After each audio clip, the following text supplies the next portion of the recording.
Assalamualaikum warahmatullahi wabarakatuh. Hari ini hari Sabtu tanggal 19 September 2020. Silakan kamu buka Akidah Akhlak dan Al-Quran hadisnya. Akidah Akhlak kamu buka halaman bab 2 ya. Akidah Akhlaknya kamu buka di bab 2 tentang Asmaul Husna. Kita hari ini mengulang ya, karena di Asmaul Husna ini sudah pernah Bunda Lia terangkan terlebih dahulu yang waktu itu ya. Sekarang hanya membahas sedikit tentang Asmaul Husna. Di bab 2 Akidah Akhlak ya.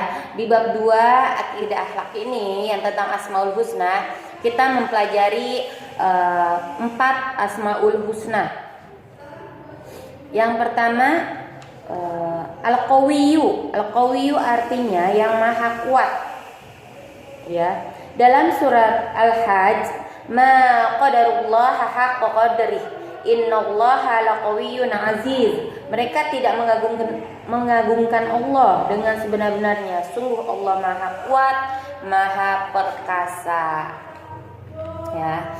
Yang kedua itu Al-Hakim. Al-Hakim artinya yang maha bijaksana. Dalam Quran surat Al-Imran ayat 6 berbunyi, huwallazi yusawwirukum fil arhami kaifa yasha la ilaha illa huwal azizul hakim. Artinya dialah yang membentuk kamu dalam rahim menurut yang dia kehendaki. Tidak ada Tuhan selain Dia yang maha perkasa, maha bijaksana. Hanya Allah ya yang maha bijaksana. Terus yang ketiga Asmaul Husna. Yang ketiga yang kita pelajari di Akidah Akhlak ini berikutnya yaitu Al-Musawwir. Al-Musawwir artinya yang maha memberi bentuk. Dalam surat Al-Hasyr ayat 24 Allah berfirman, wallahul khaliqul bari'ul musawwiru lahul asmaul husna yusabbihu lahu ma fis samawati wal ard wa huwal azizul hakim. Artinya dialah Allah yang maha menciptakan, yang mengadakan, yang membentuk rupa. Dia memiliki nama-nama yang indah. Apa yang di langit dan di bumi bertasbih kepadanya. Dan dialah yang maha perkasa, maha bijaksana. Terakhir ya, yang keempat itu Al-Qadir. Al-Qadir artinya yang maha kuasa. Dalam Quran surat Al-Imran ayat 29, qul in tukhafu ma fi sudurikum aw tubduhu ya'lamullah wa ya'lamu ma fis samawati wa ma fil ard wallahu ala kulli syai'in qadir. Artinya katakanlah, jika kamu sembunyikan apa yang ada dalam hatimu atau kamu nyatakan, Allah pasti mengetahuinya. Dia mengetahui apa yang ada di langit dan apa yang ada di bumi.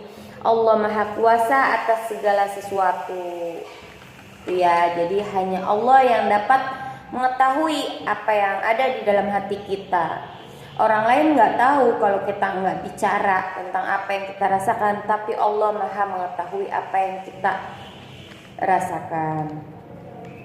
Terus meneladani nama-nama yang baik bagi Allah. Di antara cara meneladani Asmaul Husna adalah yang pertama, meneladani sifat Al-Qawiyyu. Ya. Kita wajib meyakini dan menyadari akan kekuatan Allah di atas segala kekuatan yang ada di dunia ini. Kekuatan angin, gelombang laut, letusan bumi, gitu ya. Bahkan kekuatan manusia pun sejatinya dari Allah. Semuanya Allah yang memberi ya. Dengan pemahaman ini, maka perilaku yang harus kita amalkan adalah menjauhi sifat sombong atas apapun yang kita miliki. Hendaknya kita selalu bersyukur kepada Allah yang telah memberikan kekuatan kepada kita, baik jasmani maupun rohani. Tak lupa pula kita tidak boleh berhenti untuk senantiasa berdoa, memohon kepada Allah untuk selalu diberi kesehatan, kekuatan hati, kesabaran, dan semua kekuatan yang dibutuhkan dalam kehidupan kita, gitu ya. Jadi nggak boleh sombong. Kita ya karena semua apa yang kita miliki Apa yang ada di diri kita itu semuanya karena pemberian Allah ya. Yang kedua, meneladani sifat al-hakim. Sifat al-hakim adalah bijaksana. Sebagai hamba Allah, kita juga harus dapat hidup bijaksana. Bijaksana adalah terkumpulnya sikap teliti, cerdas, berhati-hati, dan adil dalam menentukan sikap. Maka hidup bijaksana adalah hidup yang jauh dari sifat terburu-buru, gegabah, dan ceroboh. Hal ini dapat kita latih dengan memperbaiki hubungan sosial kita dengan keluarga, teman, tetangga. Jangan sampai kita menyakiti mereka, karena orang yang bijaksana pasti hidupnya menjadi ketentraman bagi orang lain. Yang ketiga, meneladani sifat al-musawwir. Rasulullah Shallallahu Alaihi Wasallam telah mengajarkan kita untuk meneladani sifat Allah al-musawwir. Salah satu contohnya adalah beliau melarang untuk merusak tanaman, menyiksa hewan, dan merubah bentuk anggota tubuh kita kecuali dengan alasan yang benar.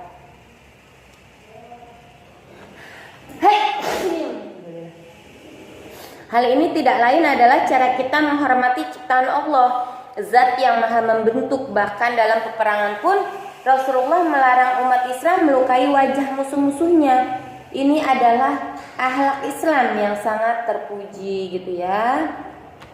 Yang keempat, meneladani sifat al-qadir. Segala yang terjadi di muka bumi ini adalah kehendak dan kekuasaan Allah. Kita hanya mampu berusaha jika menginginkan sesuatu. Namun yang berkehendak menentukan hasilnya adalah Allah Subhanahu wa taala. Oleh karena itu, kita tidak boleh melupakan doa setelah usaha. Kita tidak boleh melupakan tawakal setelah ikhtiar. Dengan begitu kita akan meyakini dan berbaik sangka kepada Allah Subhanahu wa taala atas apapun yang terjadi kepada kita. Kita juga akan terhindar dari perilaku syirik ataupun meminta pertolongan kepada selain Allah, meminta hujan kepada jin, mohon keselamatan dari penunggu gunung dan lain sebagainya. Itu musyrik ya, nggak boleh. Kita hanya boleh meminta kepada Allah. Kalau selain Allah tidak boleh. Ya, itu sedikit keterangan karena hanya mengulang dari yang pernah Bunda Lia sampaikan di waktu itu ya. Sekarang berikutnya kalian buka halaman 18 ya. Kalian buka halaman 18. Kalian isi bagian 1, 2 dan 3. Silakan diisi. Nanti jawabannya di foto di Japri ya. Sekian. Wabillahi taufiq wal hidayah, waridho wal inayah. Wassalamualaikum warahmatullahi wabarakatuh.